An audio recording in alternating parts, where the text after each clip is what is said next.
Assalamualaikum warahmatullahi wabarakatuh.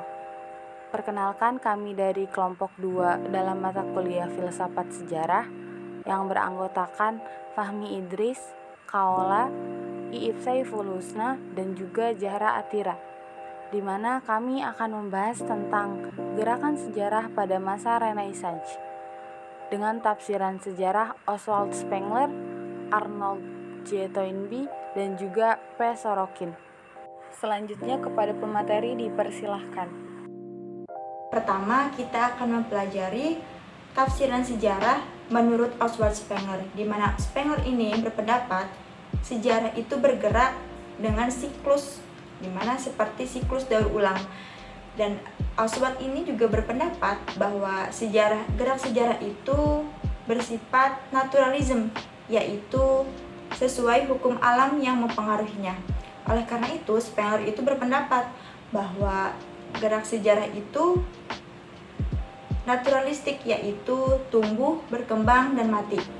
Tujuan akhir dari sejarah menurut konsep pemikiran filsafat dari Oswald Spengler adalah masa depan. Jadi tujuan akhir dari sejarah adalah masa depan. Dan karena konsep sejarah menurut Oswald Spengler itu naturalistik, maka ini bisa untuk memprediksi masa depan. Kenapa dapat memprediksi masa depan? Karena ini dengan cara membandingkan kebudayaan yang ada dengan kebudayaan yang sudah berlalu. Karena cara tersebutlah Oswald Spengler berpikir bahwa masa depan itu dapat diprediksi.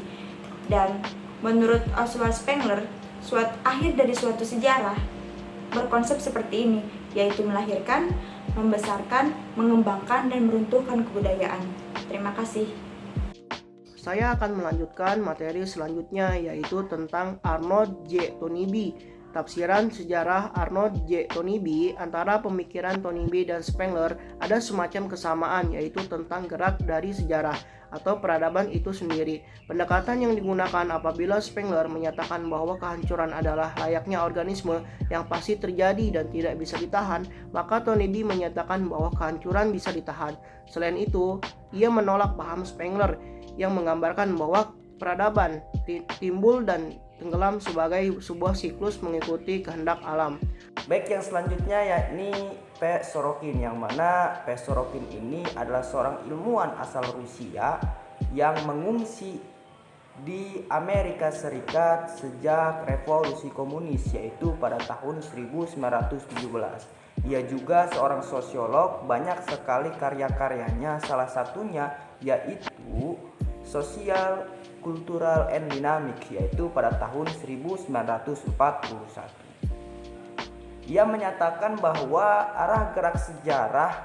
ia menilai bahwa arah gerak sejarah itu dengan gaya, dengan irama, dengan corak, ragam yang kaya raya, dipermudah, dipersingkat, dan disederhanakan, sehingga menjadi teori siklus. Ia juga menyatakan bahwa arah gerak sejarah ini adalah fluctuation of act to act, yang artinya yaitu naik turun, pasang surut, dan timbul tenggelam. Baik, pembahasan yang terakhir yaitu mengenai pengaruh gerakan sejarah pada masa Renaissance. Nah, di mana pada pengaruh ini terdapat 2 poin, yakni ada dampak positif dan juga ada dampak negatif. Poin pertama pada dampak positif yaitu adanya perubahan-perubahan pada ilmu pengetahuan dan juga ilmu agama, di mana ada beberapa ilmu yang lepas dari agama ataupun dari ilmu pengetahuan itu sendiri dan berkembang lebih pesat setelahnya. Yang kedua yaitu tentang kembalinya peradaban yang dulunya sempat hilang atau memang sudah tidak terlalu dikenal, tetapi kembali lagi pada masa Renaissance, yaitu tentang peradaban Yunani dan juga Romawi. Dan yang ketiga yaitu pada masa Renaissance ini telah membentuk masyarakat perdagangan dengan berdaya maju dan juga sudah berkembang lebih pesat daripada sebelumnya. Dan yang keempat yaitu tumbuhnya kebebasan, kemandirian di setiap individunya. Yang kelima, Renaissance juga telah banyak melahirkan tokoh-tokoh pada masa tersebut, seperti tokoh perubahan, William Harvey, dan juga tokoh-tokoh yang lainnya. Dan yang terakhir pada dampak positif yaitu adalah mendorongnya perluasan wilayah atau mendorong pencarian daerah-daerah menjelajah samudra. Sedangkan pada dampak negatifnya terdapat 3 poin penting. Yang pertama yaitu Eropa pada periode ini banyak mendapat ancaman-ancaman terutama dari orang Arab, dan juga pada saat itu banyak dikepung, dan pada saat itu para khalifah Bani Umayyah juga telah melakukan perluasan wilayah secara besar-besaran. Meskipun pada akhirnya beberapa pengepungan pun gagal total.